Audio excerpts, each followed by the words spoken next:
247페이지 갑시다. 주택정책입니다. 두 번째 이제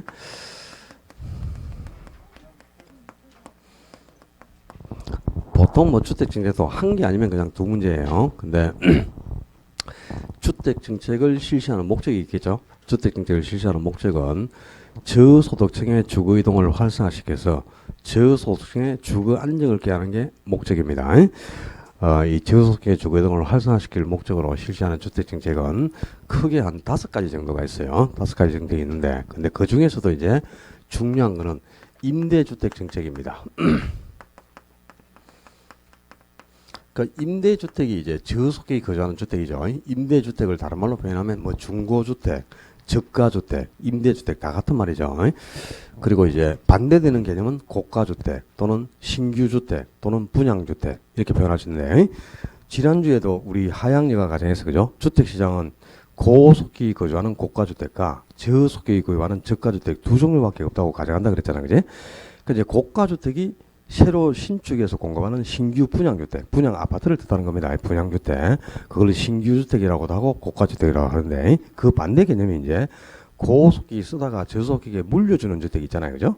그게 이제 임대주택이면서 저가주택이고 또는 중고주택 이렇게 표현하는 거예요. 다 같은 개념인데, 이 주택정책은 분양주택에 대한 정책도 2개가 있고요. 그 다음에 임대주택에 대한 정책이 3개가 있는데, 요게 초점이야. 임대주택 정책 3가지. 여기서 그냥 시험은 거의 여기서 출제한다 이렇게 보시면 되고요. 임대주택 정책이 임대료 규제, 임대료 보조, 그리고 공공주택 정책 이렇게 3가지가 있는데요. 대부분 시험은 임대주택 정책에서 출제가 된다고 보시면 돼요. 저속기의 주거이동을 활성화시키는 목적으로 실시하는 첫 번째 임대주택 정책이 임대료 규제 정책입니다. 임대료를 규제한다. 임대료를 일정 수준을 초과하지 못하게 규제를 하는 건데, 이게 이제 어떤 거냐? 지금 시장에서 형성된 임대료 수준이 너무 높은 수준으로 형성되어 있다. 예를 들면 시장 임대료가 월 한 30만 원 정도로 형성되어 있다고 가정하면요, 이 저소득층이 월세 30만 원을 부담하고 주거를 이동한다는 건 상당히 벅찬 현실이거든요. 그래서 정부가 이제 시장 임대료가 더 낮은 수준으로 규제 임대료를 책정해 가지고 임대료를 일정 수준을 초과하지 못하게 상한선을 설정하는 겁니다. 예를 들면은 월 16만 원을 초과하지 마라. 최고로 받을 수 있는 임대료의 상한선을 이렇게 16만 원 책정하는 거죠. 그러니까 임대료가 최고로 16만 원이 책정됐기 때문에요, 이 금액을 초과할 수가 없잖아요. 그지? 그래서 상한선이 16만 원 책정됐기 때문에 임대료 상한제라고도 하고요. 임대료 상한제. 그리고 최고로 받을 수 있는 가격이 16만 원 책정됐기 때문에 최고 가격제라고 합니다. 최저 가격제가 아니고 최고 가격제라고 하는데, 정부가 시장 임대료보다 더 낮은 수준이다. 그지? 30만 원보다 훨씬 낮은 수준이잖아요. 시장 임대료보다 더 낮은 수준으로 임대료를 일정 수준을 초과하지 못하게 상한선을 설정하는 정책. 이걸 임대료 규제 또는 최고 가격제, 임대료 상한제 이렇게 표현하는데요. 이 가격을 규제하는 정책은 임대료 규제 외에 한 개가 더 있어요. 나중에 분양주택에 대한 정책 중에 또 분양가 규제라는 게 있습니다. 그 분양가 규제도 가격을 규제한 거잖아요. 그죠? 그래서 가격을 규제하는 정책이 대표적으로 임대료 규제, 분양가 규제 2개가 있단 말이에요. 근데 결론을 딱 기억하셔야 돼. 정부가 이렇게 가격을 규제하는 상한제를 실시한다. 최고 가격제를 실시하면 나타나는 효과는 부정적 효과밖에 없다. 이렇게 딱 기억해 두면 됩니다. 긍정의 효과를 기대할 수가 없어요. 그 이유가 이제 임대료를 규제하든 분양가를 규제하든 똑같아. 가격을 규제하는 정책이 2개인데 둘 다 실효성이 없다 이 말입니다. 왜 그런 거 하니까. 자, 임대료를 월 30만 원 임대료를 16만 원을 초과하지 못하게 임대료를 규제하면 임차인 입장에서 보면 월세가 반으로 줄었죠. 그러니까 새방을 얻기 위해서 난리가 나겠죠. 큰 폭으로 수요가 증가합니다. 수요가 크게 증가해가지고 수요량이 공급량보다 훨씬 더 커버리니까 당연히 초과 수요가 발생한다는 뜻이죠. 그죠?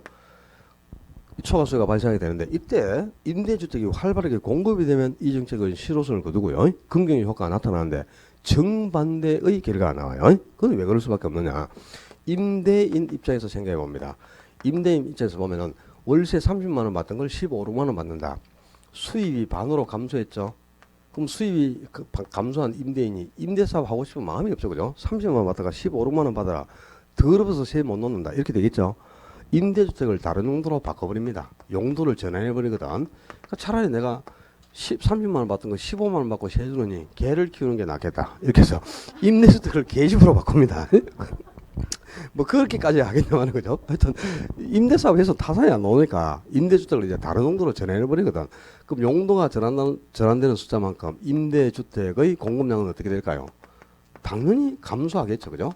용도 전환을 통해서 갈수록 공급량이 감소를 해버려. 그러니까 세를 구하고자 하는 수요만 크게 증가했는데 공급량 갈수록 줄어드니까 이사갈 집이 없죠. 그래서 주거 이동을 활성화시키는 게 아니고 오히려 주거 이동을 저하시키는 역효과가 생기고요.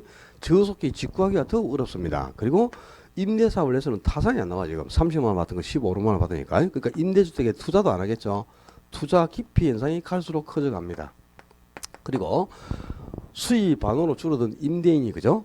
이거 뭐 수선 제대로 하겠습니까? 수선을 당연히 안 하겠죠. 수선을 게을리하기 때문에 갈수록 임대주택의 질적 수준도 떨어질 수밖에 없겠죠. 그죠? 질적 수준이 갈수록 저하됩니다.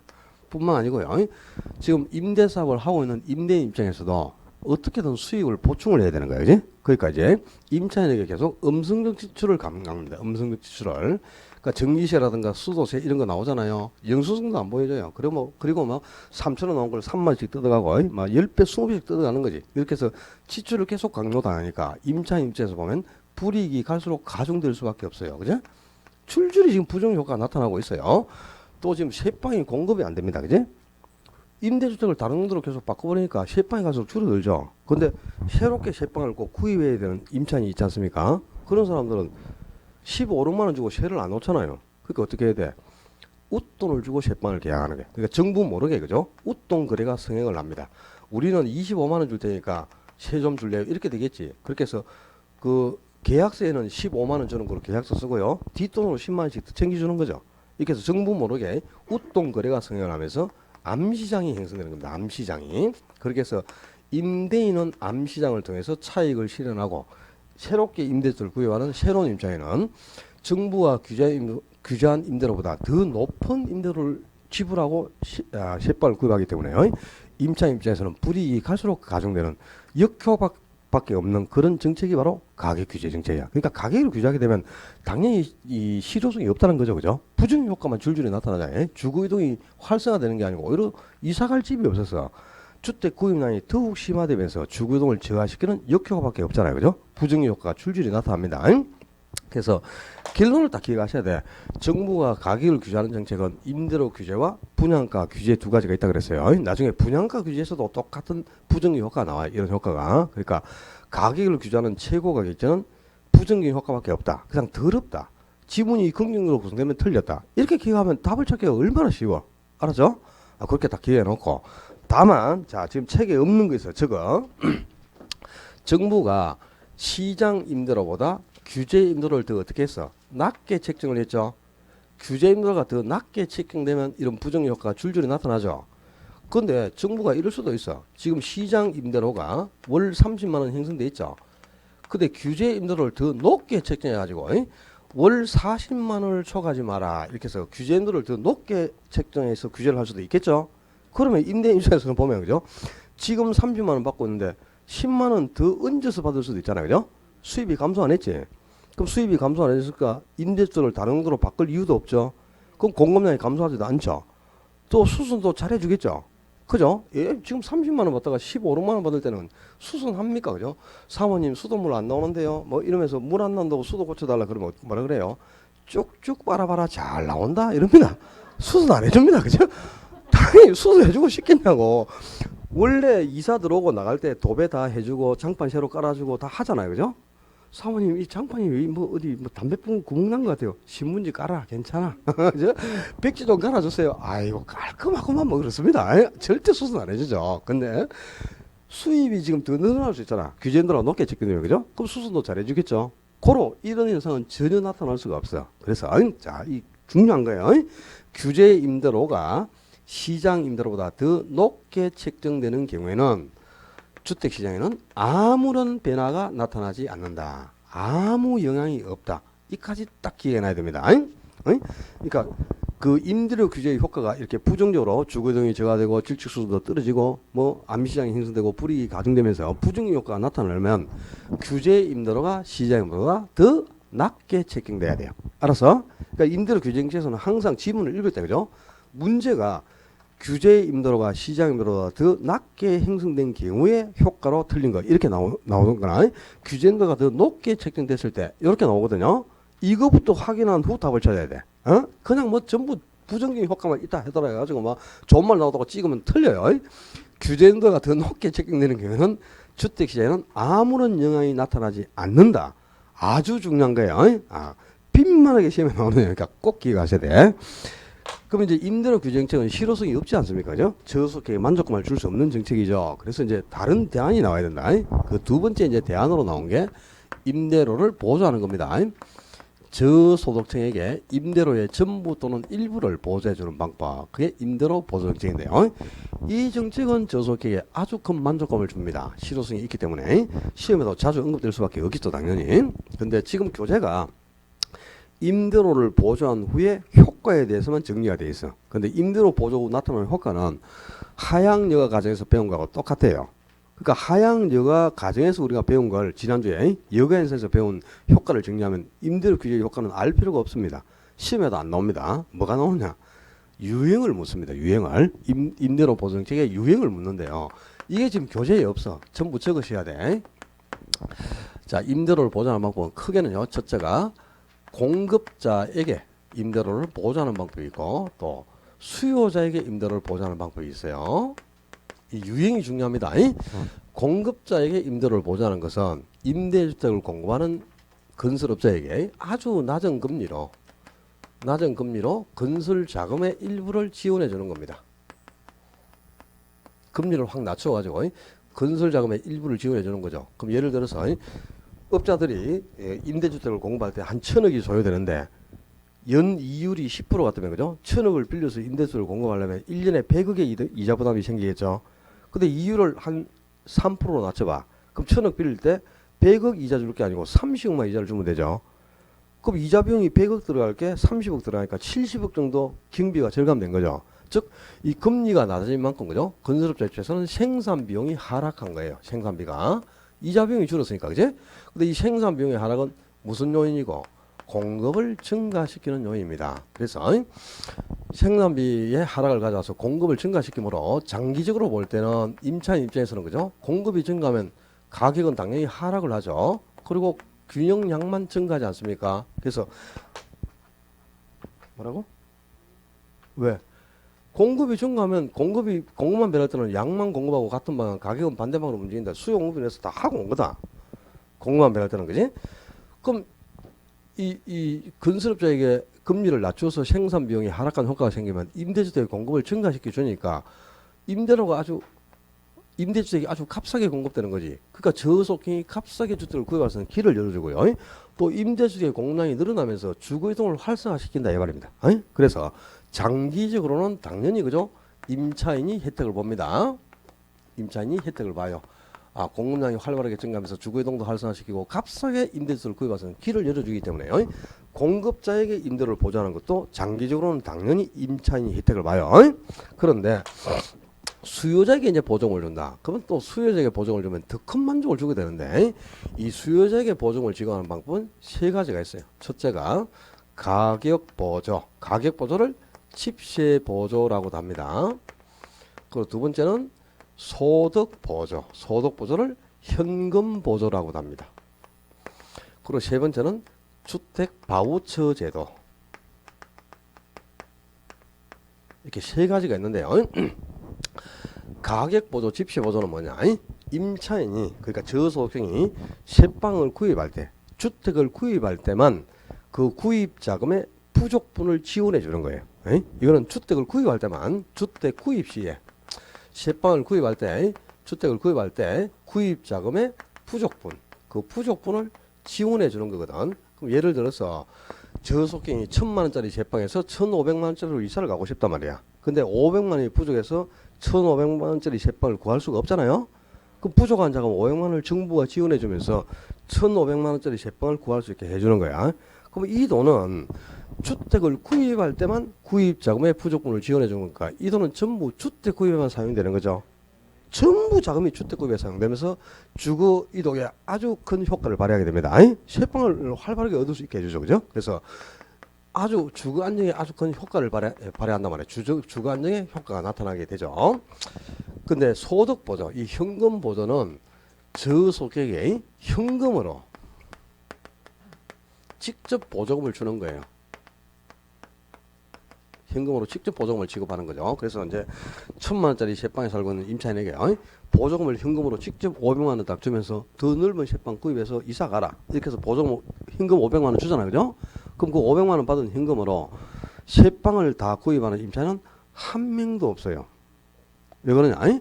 그동안에 돈이 없어서 못하는 게 너무 많지. 그래가지고 한 일부 200만 원 정도를 딱 잘라가지고요. 다른 재화를 소비합니다. 그러니까 500만 원 현금 주면 200만 원 딱 잘라가지고요. 돼지고기 2건 사고요. 일단 애들 옷가지도 몇 개 사주고, 그죠? 외식도 한번 하고, 영화도 한 번 보고, 여수 오동도도 한번 갔다 오는 거죠. 못하는 게 너무 많잖아. 그래서 다른 재화 소비의 일부를 사용해. 그리고 이제 나머지 금액이 한 300 남았죠. 요 돈으로 더 넓은 세방을 구입해. 주택을 구입한단 말이야. 그럼 이제 보조금을 받는 임차인 입장에서 보면, 그죠?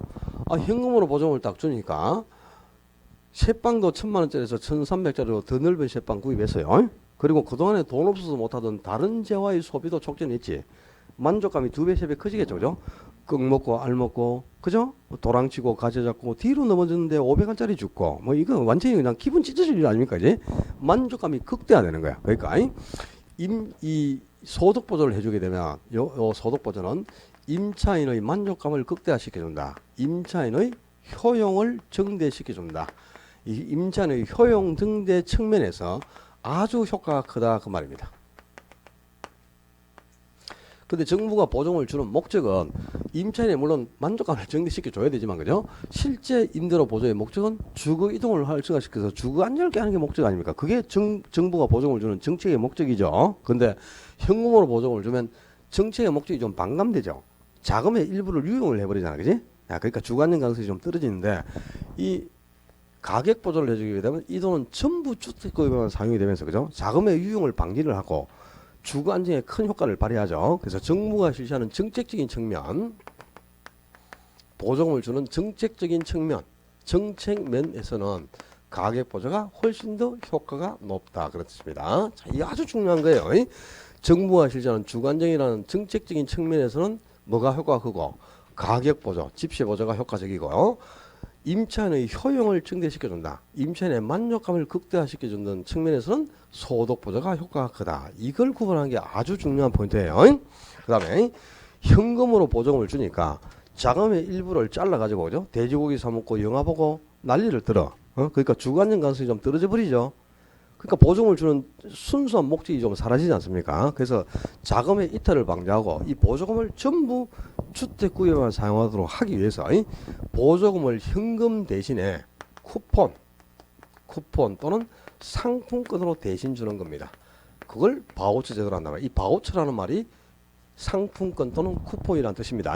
그러니까 뭐 월세가 30만 원 같으면, 그죠? 어떻게 하느냐? 20만 원을 보조해 주고 싶어요. 근데 현금으로 20만 원을 1년치를 240 주면, 그죠? 거기서 100만 원 잘라가고 돼지고기 사먹 보고 영화 보고 하니까 주거 안정 가능성이 떨어지잖아요. 그 현금으로 240을 다 주는 게 아니고 상품권으로 대신 지급하는 거야. 그럼 그 이제 임차인은 상품을 받아가지고 월세가 30만 원 같으면, 그죠? 지돈 10만 원에다가 상품권 10만 원짜리 2장 합쳐서 주면은 임대인은 상품권을 받아서 그걸 모아가지고 한국주택금융공사에 가서 현금으로 바꿔 씁니다. 이렇게 해서 이제 임대료의 일부를 쿠폰이나 상품권으로 대신 지급해서 자금의 이탈을 방지하고 주거 안정 가능성을 높이고자 하는 제도를 바우처 제도로 하는데요.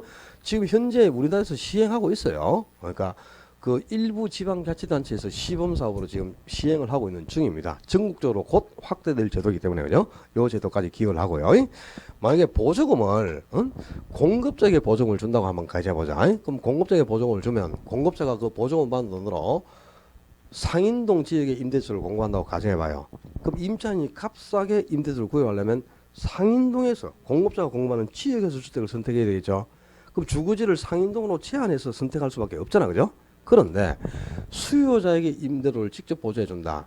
그럼 수요자에게 임차인에게 이제 보조금을 주면 그 돈 가지고 상인동 가서 세 얻어도 되고 진천동에서 얻어도 되고 평리동 가서 얻어도 되고 그죠? 저기 칠곡 가서 얻어도 되겠지. 주거지를 자유롭게 선택할 수 있겠죠. 그러니까 자 첫째 공급자 보조보다 수요자에게 보조금을 지급하라. 수요자에게 보조금을 지급하면 임차인이 주거지를 자유롭게 선택할 수 있다.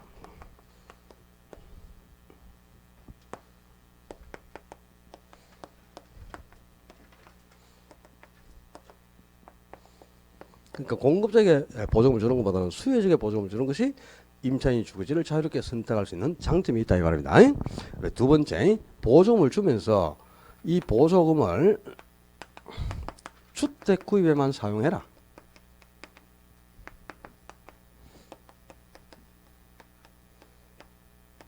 그렇게 규제를 했어요. 요 돈은 새빵 없는 데만 딱 써야지 돼지고기 사먹으면 큰일 난다 하고 규제를 했단 말이야. 그렇다고 하더라도 보조금을 지급하기 전보다 다른 재화의 소비도 증가하게 됩니다. 자, 주택을 구입하는 데만 이 돈을 쓰라고 규제를 했어요. 그럼 그 돈은 당연히 주택 구입에만 씁니다. 새빵 없는 데만 사용하겠죠. 그런데 왜 보조금 지급 전보다 보조금을 지급하기 전보다 다른 재화의 소비가 증가할까요? 다른 재화의 소비도 당연히 증가하게 됩니다. 감소하는 게 아니고. 왜 그런가 하니까 임차인 입장에서는 자금이 세이브가 된 거야. 지 돈으로 새빵 구할 걸 정부가 지원해준 돈으로 새빵을 구했으니까 자기 자금이 그만큼 전략이 됐지 않습니까? 그 돈으로 다른 자를 더 소비하게 되는 거야. 그래서 보조금을 주택구입에만 사용토록 규제를 하더라도 보조금 지급 전보다 다른 재화의 소비도 증가한다 이 말입니다. 아주 중요 포인트다. 그래서 임대료 보조금 정책에서 이게 유명하고요. 이 보조 후에 나타나는 그 효과들을 좀 정리를 해놓을 필요가 있겠고, 그다음에 세 번째, 실제 이제 임대주택 정책에서 주택에서 가장 긍정의 효과를 발휘한 정책, 예, 공공주택 정책입니다. 실효성이 가장 높은 정책이죠. 그래서 지금 현재 우리나라에서 시행하는 주택 정책은 대부분 공공주택 정책에 초점이 모아져 있습니다. 주택 정책에서 대부분은 지금 공공주택을 지어서 공급하는 쪽으로 초점이 모아져 있는데, 나중에 가면은 이제 공공주택의 종류가 부지기수로 많아요. 작년에도 이제 공공주택의 종류에 대한 용어를 그냥 한 문제로 냈는데요. 주택은 이제 민간이 공급하는 사적 임대주택이 있고, 민간이 공급하는 주택을 민간 임대주택 또는 사적 임대주택이라 하는 거예요. 그리고 정부나 지방자치단체, 한국토지주택공사 같은 공공기관에 의해서 공급되는 주택을 공공주택 또는 사회주택이라고도 합니다. 그러니까 이 이제 공공주택 정책은 어떤 거냐면 민간이 공급한 민간 임대주택, 그게 이제 민간 임대주택이나 사적 임대주택이 같은 말이에요. 그리고 사적 임대주택을 줄여서 그냥 사적 주택 이렇게 표현합니다. 근데 이 사적 주택이 너무 높은 가격 순으로 공급되어 있다 이거래. 민간이 공급하니까 당연히 비싸겠죠, 그죠? 그러니까 이 사적 임대주택이 이 한 5천만 원 정도 수준에서 만 채 정도가, 만 호 정도가 공급됐다고 가정해 보자 말이야. 근데 이 사적 주택이 너무 비싼 수준이니까 저소득층이 주택을 구입하기가 어렵죠. 그래서 정부가 사적 주택과 똑같은 동일한 수준의 주택을 정부가 직접 지어서 가격만 조금 싸게 공급하는 겁니다. 그러니까 이제 민간이 공급한 사적주택이 5천만 원에 공급되면 정부가 사적주택하고 똑같은 뭐 17평짜리를 그죠? 민간이 5천만 원에 공급했죠. 그럼 정부가 똑같은 17평짜리를 지어가지고 이걸 한 3천만 원 정도 수준에서 공급하는 거야. 가격만 싸게. 이렇게 해서 한 2천호 정도만 공급했다고 가정해 봐요. 그러면 공공주택이 공급되기 전에는 주택시장이 사적주택 만호밖에 없었잖아요. 그죠? 근데 공공주택이 공급되면서 사적주택 만호하고 공적주택 2천호하고 주택시장이 사적시장과 주택시장으로 분리가 된단 말이야. 두 개로 형성돼 버리죠. 그런데 똑같은 수준의 주택인데 한 개는 5천만 원이고 하나는 3천만 원이라 어디 이사 가겠어? 3천만 원짜리 이사 가지 여기 이사 가고 싶은 마음은 없겠죠. 그러니까 공공주택이 공급된 지역으로 활발하게 주거이동이 전개됩니다. 그 얘기는 공공주택은 폭발적으로 수요가 증가한다는 뜻이에요. 전부 공공주택에 이사를 가고자 하겠죠. 그죠? 근데 공공주택에 전부 이사를 가고자 하면 이 사적주택은 세 안 나가겠지. 사적주택은 큰 포로 수요가 감소해가지고 세가 안 나가요. 그래서 어떻게 하느냐. 이 사적주택을 임대를 하기 위해서는 어쩔 수 없이 눈물을 머금고 요 사적주택의 임대료를 공공주택하고 똑같은 수준으로 3천만 원으로 일하해 줄 수밖에 없다 이 말입니다. 그지? 그래 세가 나가겠지. 그래서 자 첫째 단기적으로는 사적 주택의 임대료가 공공주택하고 똑같은 수준으로 하락을 하게 됩니다. 그러니까 사적 주택의 임대료가 5천만 원에서 3천만 원 하락을 했죠. 이거 어떤 현상이 나타나냐? 공공주택에 입주한 임차인들은 원래 이 공공주택이 없을 때는 5천만 원을 지불하고 방을 구해야 되잖아, 그지? 근데 이 공공주택이 공급되면서 5천만 원짜리를 3천만 원에 구입을 해서 이사를 갔잖아, 그죠? 5천만 원짜리하고 똑같은 수준의 주택이니까 5천만 원짜리를 3천에 구한 거지. 그럼 정부로부터 2천만 원 정도 보증을 받고 5천만 원짜리 집을 구입한 거하고 똑같잖아, 그지? 2천만 원 정도 혜택을 받죠. 공공주택에 입주한 입자는 2천만 원만큼 값싸게 세방을 구한 겁니다. 그런데 공공주택에 이사를 가지 못하고 사적 주택에 살고 있는 임차인이 있어요, 그죠? 임대 기간이 남아 있거나 뭐 이렇게 해가지고 지금 사적 주택에 계속 살고 있는 임차인이 있겠죠. 요 사람들 혜택이 있겠어, 없겠어? 왜 혜택이 없노? 잘 봐라고. 그러니까 사적 주택에 살고 있는 임차인도 똑같이 동일한 혜택을 본단 말이야. 왜? 임대료를 3천만 원 이내에 줬지 않습니까? 그제? 그래서 이게 이제 첫 번째 포인트가 여기 있게 될 게, 그러니까 공공주택을 공급하게 되면 사적 주택의 임대료가 하락함으로써 공공주택에 입주한 임차인뿐만 아니라 사적 주택에 살고 있는 임차인까지 동일한 혜택을 보게 된다. 첫 번째 포인트가 이거야. 왜? 사적 주택도 임대료를 3천만 원 이내에 줬기 때문이다 이 말입니다. 알았어요? 그래서 이제 이 이사 안 가는 임차인까지도 혜택을 보잖아요. 그래서 이 정책이 임차인에게 만족감을 주겠네, 첫째. 그죠? 가장 긍정적인 정책이 되는 거야. 그리고 이제 장기적으로는 지금 사적 주택의 임대료를 3천만 원 이내에 했죠. 그럼 어떻게 돼? 사적 주택에 있는 임대인이 임대료를 3천만 원 이내해 준 만큼 수입이 2천만 원이나 줄어버렸죠. 수입이 감소하면 뭐가 돼, 아까? 내가 3천만 원 놓고는 더러워서 세 안 준다. 차라리 개 키운다. 이렇게 된다니까. 수입이 감소하면 임대적을 다른 용도로 전환해 버립니다. 그러면 자, 용도가 전환되는 숫자만큼 장기적으로 볼 때, 자, 잘 들어야 돼요. 장기적으로 사적 주택의 공급량은 용도가 전환되는 숫자만큼 어떻게 된다? 감소합니다. 사적 주택의 공급량이 감소해. 그런데 요 사적 주택의 공급량이 감소하는데 얼마만큼 감소하느냐? 공공주택이 공급된 숫자만큼만 감소한다 그 말입니다. 공공주택이 공급된 양만큼만. 왜 그런 거 하니까 공공주택은 2천호밖에 공급이 안 됐어요. 그죠? 2천호밖에 공급이 안 됐는데 요 2천호가 임대가 되는 기간 동안에는 어쩔 수 없이 3천만 원 받아야 되겠죠. 이 세가 안 나가니까. 근데 이제 공공주택 2천호가 임대가 다 끝났다. 그럼 시장에 3천만 원짜리 없죠. 요것이 임대가 다 끝나는 순간 이거 3천만 원 받고 있을 이유가 없겠죠. 그죠? 아이고 잘 됐다. 이렇게 해서 다시 임대료는 장기적으로 5천만 원으로 복귀한다 이 말이야. 요게 임대가 끝나는 순간. 근데 이걸 임대하는 기간 동안에는 어쩔 수 없이 3천만 원을 받아야 되고 3천만 원 받기 싫은 사람이 임대료를 다른 용도로 바꿀 거 아니야. 그지? 그러니까 그 용도 전환 계속 감소하는 공급량은 절대 요 2천호를 초과할 수가 없는 거예요. 알았어요? 요 2천호 내에서만 사주택 공급량이 감소한단 말이야. 그러면 자 봐. 시장 전체에서, 그죠? 시장 전체에서 임대주택의 공급량을 한번 계산을 해봐야 돼. 장기적으로 시장 전체의 임대주택 공급량은 어떻게 되느냐? 일정불변이 됩니다. 일정불변. 자, 이게 아주 중요 포인트인데요. 봐라. 원래 임대주택이 몇 채 있어서? 만 채 있었죠? 10,000호 있었는데 2,000호가 공급됐다. 그럼 몇 채로? 12,000호로 늘었죠? 12,000호 늘었다가 여기서 공공주택이 공급된 2,000호만큼이 감소를 해버렸어. 그 12,000호에서 2,000호가 감소하면 몇 호? 10,000호잖아요. 그럼 시장 전체 공급량은 10,000호 그대로 유지가 되고 있는 거죠. 그죠? 자, 아주 중요한 거야. 시장 전체의 임대주 공급량은 일정불변이다. 그러니까 여기 이제 시험에 딱 나올 때는 이렇게 나오죠. 사적 주택의 공급량이 감소함으로 시장 전체의 공급량도 감소한다. 이렇게 나온단 말이야. 감소가 아니고 불변이다. 이 말이야. 일정불변. 그래서 이 정책이 실효성을 주는 정책이에요. 봐. 임대주택의 공급량이 감소한다는 말은 세방이 줄어든다는 뜻이죠. 세방이 줄어들면 이사가기가 힘들겠죠. 그럼 주거이동을 저하시키니까 역효과가 나타날 거 아니야. 그런 일이 없다니까. 왜? 공공주택이 공급된 숫자만큼만 감소를 하기 때문에 세방이 줄어들지 않았잖아요. 만채 있던 게 그대로 유지가 됐죠. 만채 이상에서. 그리고 주거이동을 활성화시켰고, 그리고 공공주택에 이사간 사람만 혜택을 준 게 아니고 사적 주택에 살고 있는 입장까지 똑같이 동일한 혜택을 받잖아. 단기적으로는. 그죠? 그래서 이 정책이 실효성이 있고요.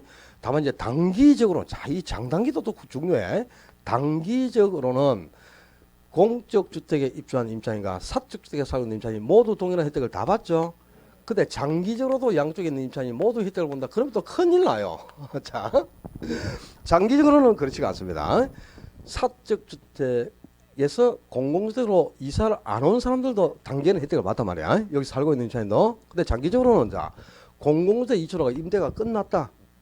그럼 더 이상 이제 3천만 원짜리 주택이 없죠. 그럼 사적 주택 임대료는 어떻게 된다 그랬어? 5천만 원 복귀하는 거죠. 그럼 장기적으로 여기 살고 있는 임차인은 5천만 원에 살지 3천만 원에 거주를 못 하겠죠. 그럼 사적 주택에 살고 있는 임차인은 장기적으로는 혜택이 없어요. 5천만 원에 살아야 되니까. 근데 공공주택에 이상한 사람은 계속 3천만 원에 거주를 하지 않습니까? 그죠? 그래서 장기적으로는 공공주택 입주자만 혜택을 보고 사적 주택에 살고 있는 임차는 혜택이 없어요. 이거는 장단기까지 다 구분을 하셔야 돼. 그 다음에 공공주택 정책이 가장 긍정적인 정책으로 평가되는 이유가 또 한 게 있어요. 자, 원래 임대주택이나 중고주택이나 저가주택이 같은 편이라 그랬죠. 우리 수요와 공급의 탄력성에서 배운 거. 신규 주택과 중고주택 중 수요는 뭐가 탄력? 신규 주택이 수요가 탄력이라 그랬죠.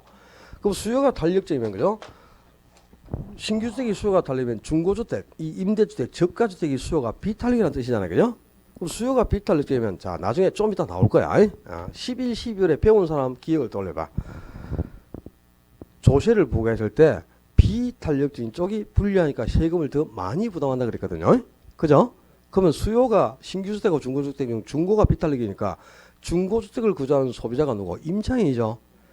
그럼 중고주택의 수요가 비탄력이면 임차인 세금을 더 많이 부담하는 역효과가 나타나잖아요. 주택의 조세를 보가면 항상 임대인보다 임차인 세금을 더 많이 부담하는 역효과가 나타납니다. 그런데 공공주택을 값싸게 공급하게 되면요. 어떤 현상이 나타나냐. 임대주택에 대한 수요를 탄력적으로 변화시켜 준단 말이야. 왜냐. 자, 수요가 탄력적인 게 뭐야. 가격이 변화할 때 수요량이 얼마나 변하는가를 측정하는 게 수요의 탄력성인데 이 탄력성이 1보다 클 때를 뭐란다. 탄력적으로 하지 않습니까? 그지? 자, 지금 공공주택을 몇 프로 정도 싸게 공급했죠? 5천만 원짜리를 3천에 공급했으니까 가격이 2천만 원, 5천만 원에 2천이 내렸으니까 40% 정도 가격이 하락을 했네. 그지? 그게 계산이 잘 안 되지? 2천만 원이잖아. 5천만 원하고 3천만 원의 차익이 2천이죠. 그럼 5천에 2천만 원이면 몇 프로고? 5분의 2면 0.4, 40%다. 그러니까 가격을 지금 40% 이랬지. 임대주택의 가격을 40% 하니까 폭발적으로 수요가 증가한 거야. 그죠? 공공적으로 전부 이사를 가고 했잖아요. 그러니까 수요는 뭐 40%만 증가했습니까? 100%, 200%, 500%씩 막 증가하지. 그러니까 수요량이 종전보다 그죠? 한 80%만 뭐 100%까지도 아니고 80%만 증가한다 하더라도 탄력성이 1보다 훨씬 커지잖아요. 매우 탄력적이죠. 그래서 공공주택을 이렇게 공급하게 되면 임대주택에 대한 수요를 탄력적으로 변화시켜 준다. 수요를 탄력적으로 변화시켜줘요. 그럼 수요가 탄력적일 때 세금을 부과해보자 말이야. 수요가 탄력될 때 세금을 부과하면 수요자가 유리해서 수요자가 세금을 적게 내게 되는 겁니다. 수요자가 누구냐? 임차인이죠. 임대인은 공급자고요. 그로 이 공공주택을 공급하게 되면 임차인이 세금을 적게 내는 유리한 작용을 한단 말이야. 수요를 탄력적으로 변화시켜보면서 임차인의 조세 부담을 완화시켜준다. 조세 부담을 완화시켜서 임차인 세금을 적게 내게 하는 아주 유리한 작용을 한다는 거예요. 그래서 이 정책이 주택정책 중에서는 저소득에 만족감을 주는 가장 긍정적인 정책으로 평가된다. 그런 뜻이에요. 그러니까 임대주택 정책은 이렇게 뭐 임대료 규제, 임대료 보조, 공공주택 정책 크게 세 가지가 있는데요. 이 중에서도 가장 실효성이 높은 정책이 이제 공공주택 정책이죠. 그래서 지금은 공공주택을 공급하는데 초점을 모으고 있어요, 정부가. 그래서 나중에 이제 다음 단계에서 정리를 해드리겠지만요.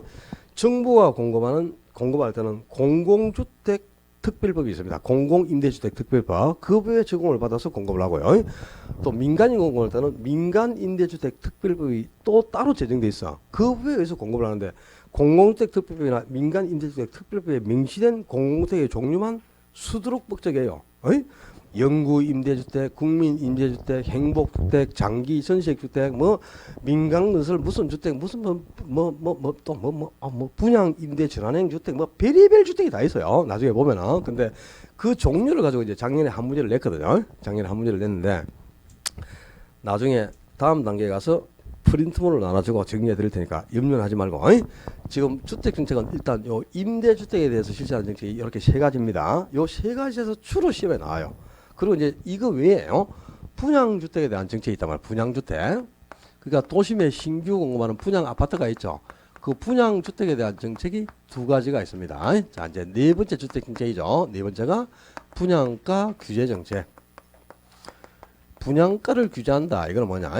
지금 도심지에 공급하는 신규 분양 아파트가 너무 높은 가격순으로 공급이 되고 있다 이 말이야. 예를 들면은 도심에 지금 공급하는 신규 분양 아파트가 평당 한 1,000만 원 정도 수준에서 공급된다.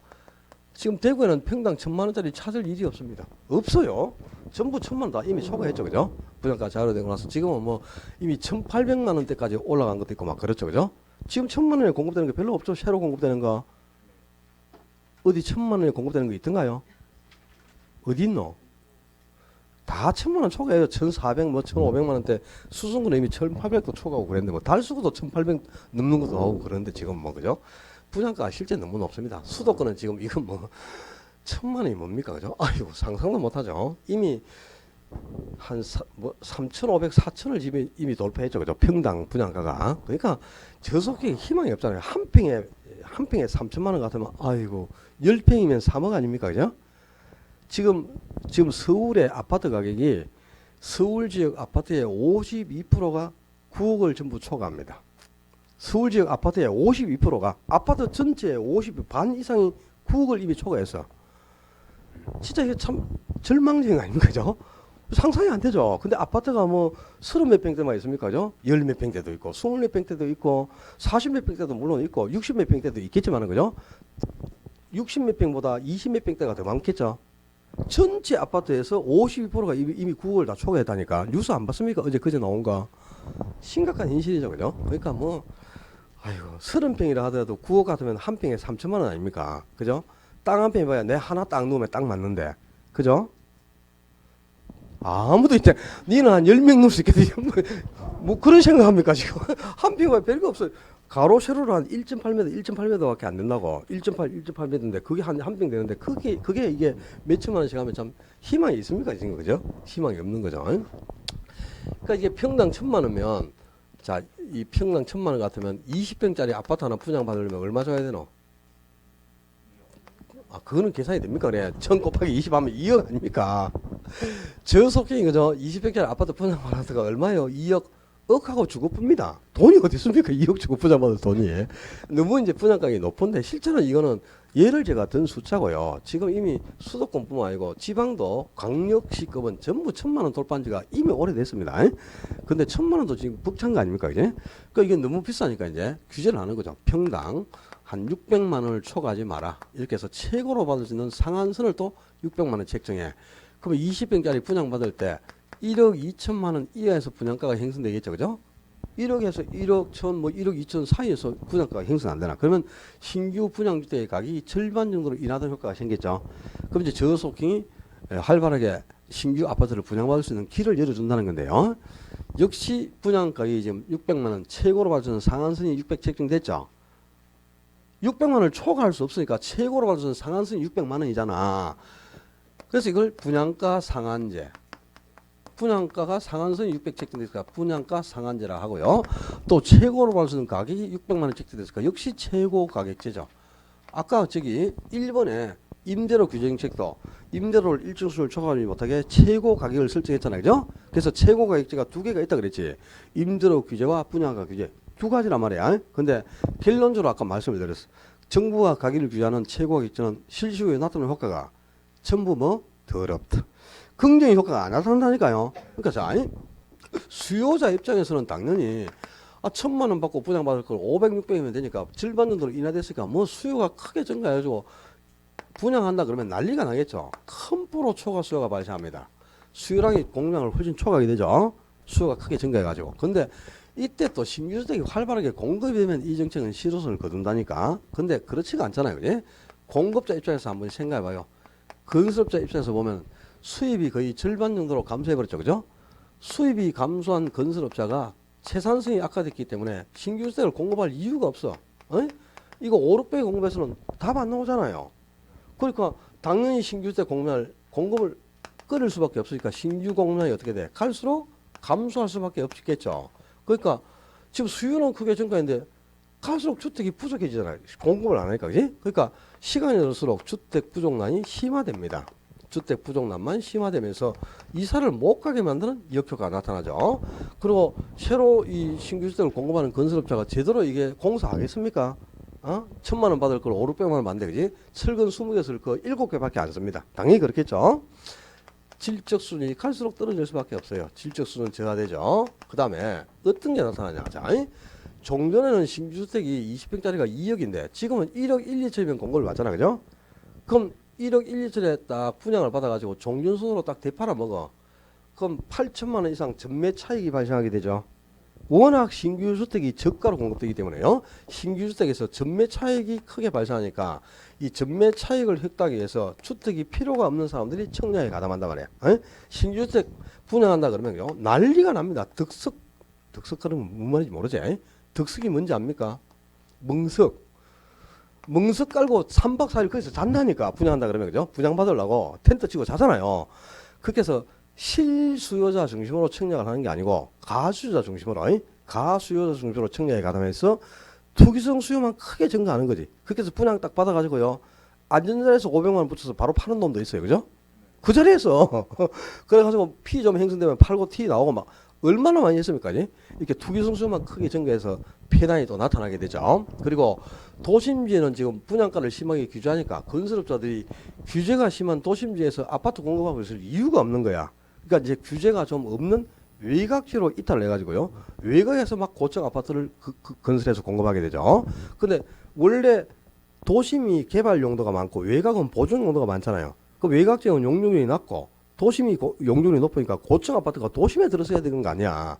근데 도심에는 지금 고층 아파트가 안 들어서죠. 외곽 쪽에 오히려 고층 아파트를 지어야 된단 말이에요. 그러니까 도심과 외곽지 간에 토지를 비효율적으로 거꾸로 이용하는 셈이죠. 토지 이용의 비효율화를 또 초래하게 됩니다. 그렇게 해서 외곽지역의 난개발이 가속화되는 거예요. 그러니까 이렇게 분양가를 규제한 목적도 저속계 주거 등을 활성화시키고요. 또 주거안정을 꾀할 목적이지만 실제는 직구하기가 더 어렵게 변해가지고 이사도 못 가게 만들고 신규주택의 질축수준도 저하돼가지고 뭐 규모 5.2 지진 났는데도 아파트 균열 생기고 유리창 다 깨지고 기둥이 휘어져 버리고 이런 거 안 봤습니까? 매스컴에서. 그죠? 부실공사해서 그런 거란 말이야. 그지? 그리고 또 실수요자가 아니고 가수자 중심으로 청약에 가담해가지고 분양가를 전매하고 뭐 투기가 극성을 부리고 난리가 납니다. 그러니까 실제 규제 후 나타나는 효과는 전부 실효성이 없잖아요. 그러니까 가격을 규제하는 정책은 임대료를 규제하든 분양가를 규제하든 전부 나타나는 효과가 부정의 효과밖에 없다. 딱 이렇게 기억하라니까. 그죠? 근데 이것도 이제 마찬가지로 지금 평당 1,000만 원의 시장 가격이 형성되는데 분양가를 규제하면서, 그죠? 평당 1,500을 초과하지 마라. 그러면 건설업자 입장에서 수입이 감소한 거 없죠? 활발하게 주택 공급하겠지. 지적 수준도 높아지겠죠. 그러니까 이런 현상은 전혀 없겠죠. 저 일본하고 똑같은 거야. 그러니까 시장 가격보다 더 높게 분양가를 규제하면 주택 시장에는 아무런 변화가 없다. 똑같은 거야. 임대료 규제나 분양가 규제나. 그러니까 가격 규제 정책은 효과도 똑같이 부정적 효과만 있고요. 규제 후에 나타나는 효과가 다 똑같기 때문에 그냥 결론을 딱 기억하면 돼. 최고 가격제는 실시 후에 나타나는 효과가 부정적이다. 이렇게 기억하면 돼요. 다섯 번째, 그럼 이 정책이 실효성이 없으니까 이제 이 대안으로 평당 1,000만 원을 초과하지 못하게 규제를 딱 했거든. 그러니까 이제 줄줄이 부정적 효과밖에 없어요. 그래서 이걸 이제 해제해 주는 거야. 딱 해제를 하면서 그래 좋다. 건설업자들아, 너 마음대로 분양가를 한번 책정해서 받아봐라. 그게 이제 분양가 자율화 정책입니다. 분양가를 자율화하게 되면 이제 건설업자 입장에서 수입이 큰 폭으로 개선이 되겠죠. 왜? 종전에 평당 1,000만 원 받았지 않습니까? 그럼 요 이상에서 이제 분양가를 책정하고자 한단 말이야. 그래서 분양가를 자율하게 되면 자, 평당 가격을 만약에 한 1,000만 원에서 1,200만 원 정도 수준에서 책정해서 받는다고 가정해보자. 그러면 20평짜리 아파트가 분양가를 규제했을 때는 1억 2천만 원 이하에서 가격이 형성됐잖아. 그죠? 그랬지? 그런데 1,000만 원이나 1,200 정도로 이제 저 맘대로 분양가를 책정하니까 이렇게 책정하면 1,000만 원 같으면 얼마고 2억이죠. 1,200 같으면 2억 4천이 되는 거죠. 그러니까 신규 주택의 분양가격이 다시 종전보다 훨씬 더 큰 폭으로 오히려 상승해 버린단 말이야. 신규 주택 가격이 급등을 하게 되는 거죠. 분양가를 자유를 하게 되면 신규 가격이 급등을 해요. 신규 주택 살 수가 없겠지. 그러니까 어떻게 해? 중고 쪽으로 수요가 몰립니다. 중고 수요도 증가해가지고 중고 쪽으로 수요가 몰리면서 중고 주택 가격이 또 동반 상승을 하는 거야. 신규 가격에 버금갈 정도로요. 신규가 뭐 2억, 2억 4천 가면 중고도 2억에서 뭐 2억 1, 2천 가는 거예요. 그래서 중고하고 신규 주택 사이에 가격 차이가 없어요. 신규 주택과 중고 주택 사이에 가격 차이가 없어져 버렸네. 그 얘기는 무슨 말이냐? 가격 차이가 없다는 말은 신규 주택을 하나 분양받아 가지고 중고 순으로 되팔아도 남는 게 없다. 전매 차익이 소멸해 버렸다 이런 뜻이다. 그럼 전매 차익이 소멸하면 자 분양가를 규제했을 때는 큰 폭으로 전매 차익을 획득할 수 있기 때문에 이 차익을 획득하기 위해서 주택이 필요도 없는 사람들이 청약에 가담했잖아, 그죠? 투기 선수가 크게 증가했지만 차익이 없으면 이제는 청약에 가담할 이유가 없죠. 꼭 주택이 필요한 사람 위주로 청약을 하겠죠. 그래서 실수요자 중심으로 가수요자가 아니고 실수요자 중심으로 청약이 이루어집니다. 즉 그 얘기는 투기성 수요는 크게 감소한다 그런 뜻이에요. 투기성 수요가 크게 줄고 실제 수요자 위주로 이제 청약을 하니까 그 분양가를 전매하는 이런 현상도 사라지고 그죠? 아주 긍정적인 효과가 나타난 거죠. 또 건설업자들이 수익이 회복이 됐잖아요. 자기 마음대로 분양가를 책정하니까 최선생이 이제 회복이 됐으니까 활발하게 신규주택 공급하겠죠. 그러니까 신규주택의 공급량도 활발하게 증가합니다. 신규주택의 공급량이 증가함으로써 주택 부자 현상도 완화를 시켜주겠죠. 활발하게 이제 집을 구할 수 있는 길을 열어주죠. 또 건설업자들이 한 평이라도 분양가를 더 책정해서 받으려면 품질 경쟁을 할 수밖에 없는 거야. 그러니까 서로 품질 경쟁을 하니까 신규주택의 질적 수준도 큰 폭으로 향상이 됩니다. 그러니까 이제 분양가를 잘하면 투기성 수요도 크게 감소하고요. 신규주택의 공량이 증가해서 주택 부자 현상도 완화시켜주고 또 신규주택의 질적 수준도 향상시켜주고 이런 긍정의 효과가 나타나죠. 그런데 이런 긍정의 효과가 있는 게 아니고 부정적인 효과가 동시에 나타나요. 자, 이 분양가 자율 정책은 그것까지도 알아야 돼요. 그게 중요하니까. 어떤 분양의 효과가 나타나면 자, 만약에 건설업자가 평당 분양 가격에서 100만 원 정도 수익이 확보된다고 치자. 평당 1000만 원 정도 이렇게 분양가를 책해서 받는데 그죠? 한 평당 자격에 떨어지는 수익이 10% 100만 원이다 치자. 100만 원. 그러면 44평짜리 한 개 공급하면 얼마 남죠? 4,400만 원 남는 거지. 13평짜리 한 개 공급하면 얼마 남죠? 1,300만 원 남는 거죠. 그러면 13평짜리 3개 공급하는 것보다는 44평 한 개 공급하는 게 수익이 더 크지? 당연히 그렇잖아요. 그러니까 수익성이 높은 대형 평수 위주로만 주택 공급이 이루어집니다. 대형 평수 위주의 공급이 증가한단 말이야. 그러니까 대형 평수로만 공급하니까 소형 평수는 공급이 안 된다는 거지. 소형 공급이 감소하는데 저속히 구입하는 주택이 뭐죠? 소형 평수지 대형 평수가 아니잖아, 그지? 그러니까 신규주택 가격이 크게 상승해서 신규주택을 구입하기가 어렵겠지. 중고수요가 증가해서 중고가격도 동반 상승하니까 중고주택을 사기도 어려워요. 그리고 소형 평수는 공급이 안 돼. 저속히 구입할 주택이 없지. 그래서 분양가를 자율화한다 하더라도 저소득층의 주택 구입난은 더욱 심화된다 이 말입니다. 저속히 더욱 집을 구입하기 어려운 역효과가 나타난 거예요. 여기 이제 분양가를 자율화해서 나타나는 부정적인 효과입니다. 그래서 분양가를 이렇게 자율화하면 긍정적인 효과도 있고 부정적인 효과도 당연히 나타나죠. 이걸 같이 정리해야 돼요. 근데 보시면 분양가를 규제해서는 역효과밖에 없잖아요. 저속의 긍정적인 효과 전혀 없죠. 집 구하기가 더 어렵고 뭐 이사갈 집이 없어요. 근데 분양가를 자율화하더라도 저속집에서는 주택 구매량이 더욱 심화됐죠. 그러니까 신규 분양주택에 대한 정책은 분양가를 규제하든 자율화하든 둘 다 저소득층의 주관제는 기여하지 못한다 이 말이야. 그죠? 주택정책을 실시하는 목적은 저소득층의 주거 이동을 활성화시켜서 저소득의 주관제를 깨는 게 목적이라고 했잖아, 그지? 근데 규제를 해봐도 저소득은 집구하기 어렵고 자율을 해도 저소득 입장에서는 집구하기가 더욱 어렵게 변하는 역효과가 나타나지 않습니까? 그래서 이 분양주택에 대한 정책은 실제는 저소득에는 실효성이 없는 정책입니다. 실효성이 없고 그래서 이제 주로 이제 앞에 임대주택 정책 세 가지에서 초점을 두고 우리 시험에 내고 있어요. 그래서 여러분들은 물론 이것도 비교해 두는 게 좋겠지만 그죠? 이 앞에 세 가지 정책 임대료 규제, 임대료 보조, 공공주택 요 세 가지의 결론을 딱 정리해 두는 게 초점이에요. 그 다음에 이 주택 정책에서 이제 신규 분양하는 아파트 요게 관한 내용이 뭐가 있느냐면 선분양과 후분양하는 게 있어요. 교재 넘기면 선분양 제도와 후분양 제도 하는 게 나올 거예요. 이거는 이제 뭐 개념 뭐 시험하고 큰 관계는 없는데 간혹 가다가 한 번씩 나와 이게. 근데 이런 거라 건설업자가 신축 들어가서 착공 들어갔죠. 그럼 착공 후 일정 기간이 지나야 주택이 완공돼 나오는 거지. 보통 한 1년에서 2년, 어떤 경우는 3년이 지나야 완공돼 나오잖아요. 그럼 주택이 완공된 후에 분양을 하는 게 원칙 아닙니까? 이제? 완공이 돼야 팔아먹는 거지. 완공 후에 분양하는 게 뭐야? 후분양이라 후분양. 근데 후분양을 하게 되면 완공대까지는 건설업자가 주택을 매매를 못하니까 자금 조달이 어렵겠죠. 그러니까 도산 가능성이 크니까 신주택 공급을 끌일 수밖에 없어요. 그래서 후분양을 하면은 소비자는 보호가 됩니다. 소비자는 보호할 수 있지만 건설업자가 자금 조달이 어려서 도산 가능성이 크니까 주택 공급을 끌으니까 신규 공급량이 감소해서 주택 부존성이 심화되는 거예요. 그래서 그걸 이제 개선할 목적으로 건설업자에게 완공 전에 미리 그죠? 요 정도 시점에서 주택을 딱 팔아가지고 미리 자금을 원활하게 조달할 수 있도록 건설업자를 배려해 주는 거죠. 그게 바로 완공 전에 미리 주택을 분양하라. 선분양이란 말이야. 그럼 이 선분양은 누구를 위한 제도? 건설업자인 공급자를 위한 공급자 중심의 제도가 선분양이죠. 근데 선분양을 해보면은 소비자를 보호할 수가 없다 이 말입니다. 왜 그러냐? 자, 소비자가 완공 전에 미리 주택을 딱 샀죠. 주택을 샀잖아, 그지? 그러면 요때 주택을 분양을 받으면 요 시점부터 완공할 때까지 건설 자금 이자를 소비자가 다 내는 셈이 되는 거예요. 미리 주택을 샀기 때문에. 그다음에 또 우리가 선분양을 하면 완성된 주택을 보고 집을 사는 게 아니죠. 뭐 보고 사노? 모델 하우스. 가봐라. 완전 대글처럼 해갖고 비커번쩍하게 지났죠. 완공 후에 입주하려고 딱 들어가 보면 그죠? 너무 달라요 모델 하우스하고 그죠? 그래가지고 부실공사 해가지고 소비자의 피해가 끊이질 않는 거예요. 그죠? 그런 패단이 더 있죠. 그리고 자 분양 받을 때 미리 완공 전에 그죠? 4억에 분양을 받았다. 근데 완공할 때까지 기간이 많이 남았죠.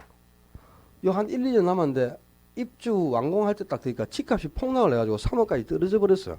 그럼 내가 4억에 매입한 게 3억으로 가격이 하락했으니까 그 손실을 누가 보노? 소비자가 보는 거잖아요. 그죠?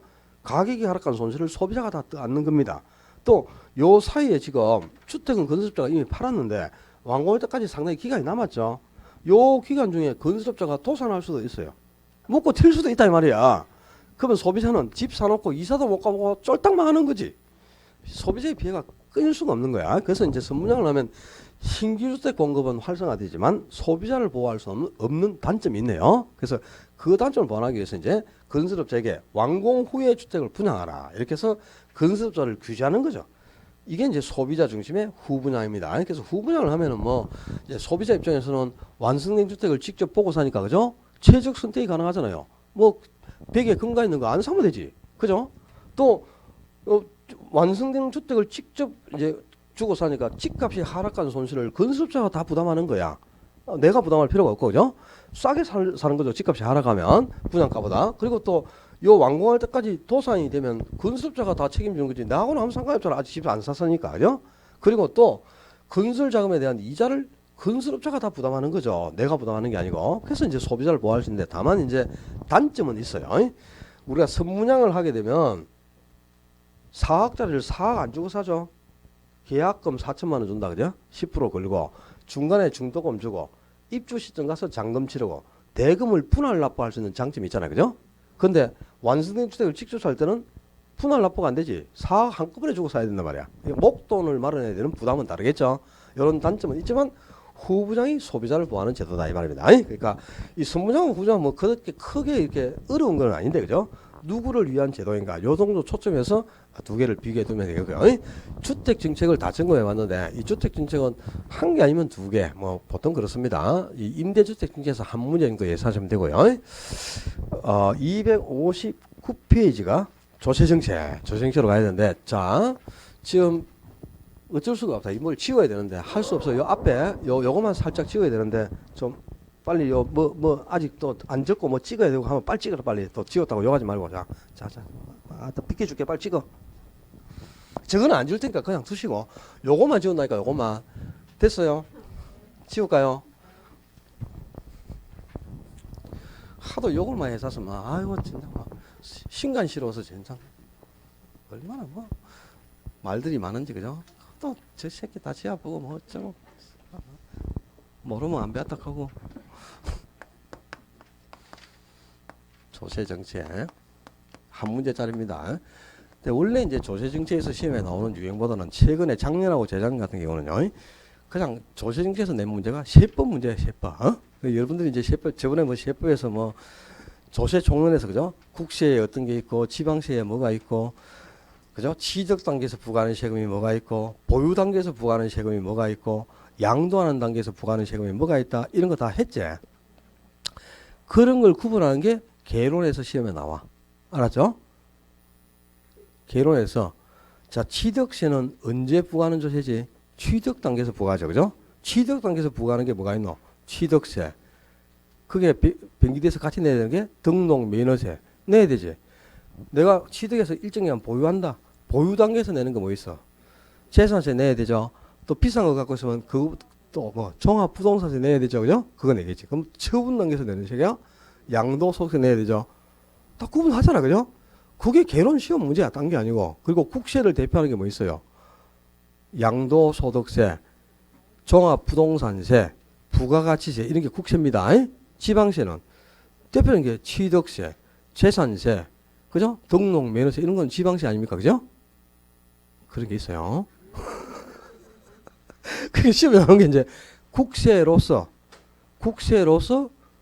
보유 단계에 부과하는 세금이 옳은 것은 이런 게 개론 시험 문제라고. 작년 재작년은 계속 그런 게 나왔습니다. 근데 원래 이제 이 조세정책에서 나오는 거는 조세를 부과했을 때 그 조세를 공급자하고 수요자 중에 누가 더 많이 부담하는가?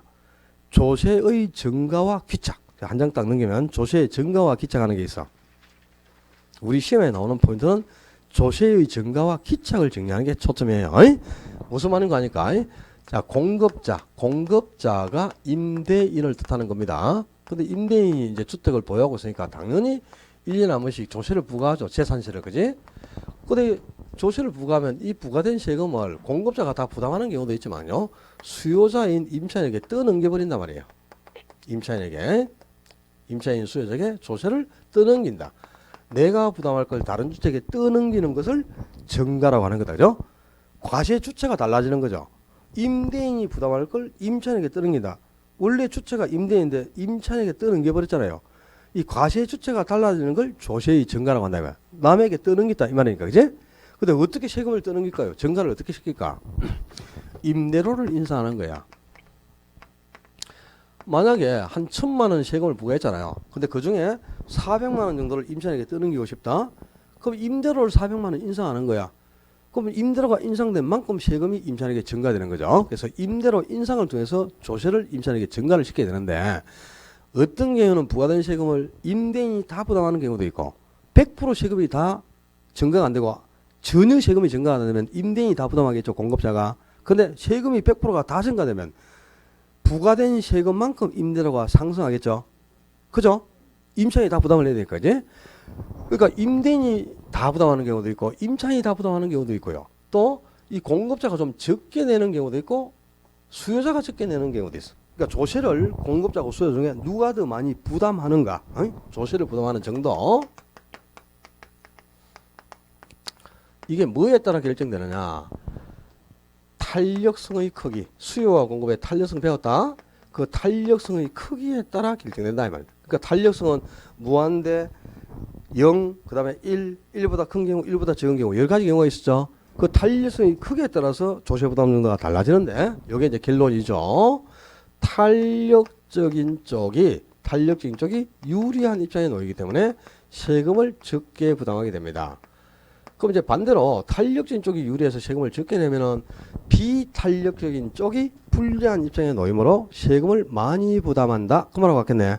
탄력적이면 유리해서 적게, 비탄력적이면 불리해서 많이 이렇게 되겠죠, 그죠? 자, 수요와 공급의 탄력성을 배웠고요. 탄력성은 수요의 탄력성도 있고 공급의 탄력성도 있어서, 그지? 그런데 탄력성은 1보다 클 때를 뭐라고? 탄력. 1보다 적을 때를 비탄력, 무한대일 때를 완전 탄력, 0일 때를 완전 비탄력, 0일 때를 1일 때를 단위 탄력. 그럼 단위 탄력질 때는 그죠? 탄력성이 1이라. 탄력성이 1일 때는 단위 탄력 때는 조시를 딱 부과한다. 그러면 부과된 세금을 딱 반씩 부담합니다. 수요자가 반, 공급자가 반. 그러니까 누가 많이 부담하는 정도가 없죠. 누구에게 많이 적게 기착되는 정도가 없으니까 이거는 논할 필요가 없어. 단위 탄력 때는 똑같이 부담하니까. 요 네 가지 경우에 대해서 누가 부과된 세금을 더 많이 부담하는가를 정리하는 거예요. 근데 탄력적인 쪽이 유리해서 세금을 적게 낸다 그랬지. 그럼 자, 이런 뜻이다. 잘 들어. 수요가 탄력일 때 세금을 부과한다. 수요가 탄력일 때는 말 그대로 갖다 붙이면 돼. 수요자가 유리해서 수요자가 적게 낸다. 공급이 탄력일 때 세금을 부과한다. 그러면 공급이 탄력되면 공급자가 유리해서 공급자가 적게 낸다. 이 말이에요. 수요가 탄력이면 수요자가 유리. 공급이 탄력이면 공급자가 유리. 수요가 비탄력이면 수요자가 불리. 그럼 수요자가 많이 내겠고. 공급이 비탄력이면 공급자가 불리하니까 공급자가 많이 내겠죠. 자, 그럼 자, 수요가 탄력일 때는 수요자가 유리하다는 뜻이죠. 그럼 수요자는 적게 부담하고 이때는 공급자가 많이 내겠죠. 공급자가 많이 부담합니다. 그럼 수요가 비탄력 때 세금을 부과해보자. 수요가 비탄력이면 수요자가 불리 이 말이야. 수요자가 불리. 수요자가 불리하면 수요자가 얼마만큼? 많이, 공급자보다 더 많이 내고 공급자가 이때는 상대적으로 적게 부담한다 이렇게 되겠죠. 그럼 공급이 탄력될 때 세금을 부과한다. 공급이 탄력될 조세를 부과하면 공급자가 유리한 거지. 그럼 공급자가 유리하면 공급자가 적게 부담하겠죠. 그럼 당연히 공급자가 적게 하면 수요자가 많이 부담한다 이런 뜻이라. 공급이 비탄력될 세금 부과했어. 공급이 비탄력이다. 그러면 공급자가 뭐다? 불리죠. 그럼 공급자가 불리하니까 공급자가 많이 부담하게 되고 수요자는 당연히 이때는 적게 내겠죠. 그래서 탄력적이거나 비탄력 때는 탄력적인 쪽이 유리해서 적게 내면 상대방이 불리하니까 많이 낸다 이렇게 되겠죠. 누군가가 많이 또는 적게 내는 거야. 많이 또는 적게다. 근데 많이 낸다고 전부 다 낸다. 다른 말이지. 적게 낸다고 전혀 안 낸다. 다른 말이지. 여기 이제 차이점인데요. 완전 탄력이나 완전 비탄력 때는 누군가가 전부 다 부담하거나 전혀 부담하지 않습니다. 그러니까 완전을 어떻게 해석하느냐? 완전은 전적으로 이렇게 생각하면 돼. 전적으로. 자, 완전 탄력이면 전적으로 유리하다 이 말이고 완전 비탄력이면 전적으로 불리하다 이렇게 생각하면 된단 말이야. 그러면 자, 수요가 완전 탄력적이다. 수요가 완전 탄력이면 수요자가 전적으로 뭐 유리 탄력일까? 그럼 수요자가 전적으로 유리하면 수요자는 전혀 부담하지 않는다는 뜻이에요. 전혀 부담하지 않으면 공급자가 전부를 부담해야 된다. 그런 뜻이 되는 거죠. 수요자가 전혀 안 되면 공급자가 전부 부담해야죠. 그다음에 수요가 완전 비탄력이다. 그러면 수요가 완전 비탄력이면 수요자가 전적으로 분리 이 말이야. 전적으로 분리. 그럼 수요자는 전부를 다 부담한다는 뜻이죠. 전적으로 분리하니까. 그럼 공급자는 전혀 부담하지 않는다 이런 뜻이다. 그다음에 공급이 완전 탄력이다. 공급이 완전 탄력이면 공급자가 전적으로 뭐 유리네. 완전 탄력이니까 그지? 그럼 공급자가 전적으로 유리하면 공급자는 전혀 부담하지 않아요. 전혀 부담하지 않고 이때는 수요자가 세금을 전부 부담한다 이렇게 되겠죠. 공급이 완전 비탄력이라. 공급이 완전 비탄력이면 공급자가 전적으로 분리 말이다. 전적으로 분리. 그럼 공급자가 전적으로 분리하면 공급자는 얼마? 전부를 다 부담한다는 뜻이 되겠지. 전부를 부담하고 이때 수요자는 전혀 부담하지 않는다 이런 뜻이다. 그러니까 이렇게 그 세금을 부과하면 수요자고 공급자 중에 누가 더 많이 세금을 부담하는가가 이 탄력성이 크게 따라 달랐잖아요. 그죠? 수요가 탄력이면 수요자가 유리해서 적게 내고 공급이 탄력이면 공급자가 유리해서 적게. 수요가 완전 탄력이면 수요자가 계속 올리고 좀 더 틀어주지. 아, 스테이지도 넓은데요. 요즘 몸도 근질근질한데. 이게 탄력적인 쪽이 유리해서 세금을 적게. 그럼 비탄력적이면 불리하니까 많이. 완전 탄력이면 전적으로 유리하니까 전혀 부담하지 않고 완전 비탄력이면 전적으로 분리해서 전부 다 부담한다. 용어 속에 답이 있는 겁니다. 탄력 쪽이 유리해서 적게 내면 반대 상대방이 더 많이 내기죠. 당연히. 해결되겠지? 탄력성과 조세 기차 한 문제 자료다 이렇게 보시면 되겠어요. 자, 오늘 정책론을 다 정리해봤는데요. 쌈박해요. 공부거리 별로 없어. 정책론 공부할 게 없습니다. 자, 토지 정책에서는 그죠? 첫째 시간 정리한 토지 정책에서는 제일 먼저 한 문제가 뭐 나오냐? 정부가 시장에 개입하는 방법, 정치적 그 개입 이후 정치적 기능과 경제적 기능 두 가지를 구분하고요. 시장 실패 원인 외우셔야 돼. 그 다음에 시장에 개입하는 방법이 직접적 개입, 간접적 개입, 토지용 규제 세 가지가 있었지. 그 세 가지의 사례들을 구분하고 계셔야 됩니다. 거기까지 해서 한 문제 나와. 그 다음에 토지 정책에서는 작년에는 3개가 나왔어요. 3개가 나왔는데 아주 매우 황당한 문제들이 많이 나왔어요. 현재 우리나라에서 시행하고 있는 정책과 시행하지 않는 정책을 구분하는 거 한 개 나오고, 그 다음에 또 여러 가지 토지 정책을 묶어서 한 문제 내고 또 한 개는 그죠? 국사 문제가 하나 나왔어. 정책이 시행된 순서대로 올바르게 연결된 거. 이런 문제를 나왔는데, 그죠? 자, 공인중개사 제도가 언제 시행된지 모르죠? 공인중개사 제도는 83년도에 법안이 발표돼갖고 85년도에 첫 시험이 치러졌습니다. 1983년도. 85년도에 1회 시험이 치러졌죠. 그러니까 시행 시기가 83년이거든요. 83년도에 법안이 처음 실시가 됐단 말이야. 시험은 85년부터 치러졌지만, 그러니까 83년부터 시행이 된 거죠. 그 다음에 부동산 실명제 하는 게 있죠. 김영삼 정부에서 발표한 거. 그거는 김영삼 대통령 시절에 발표된 거잖아요.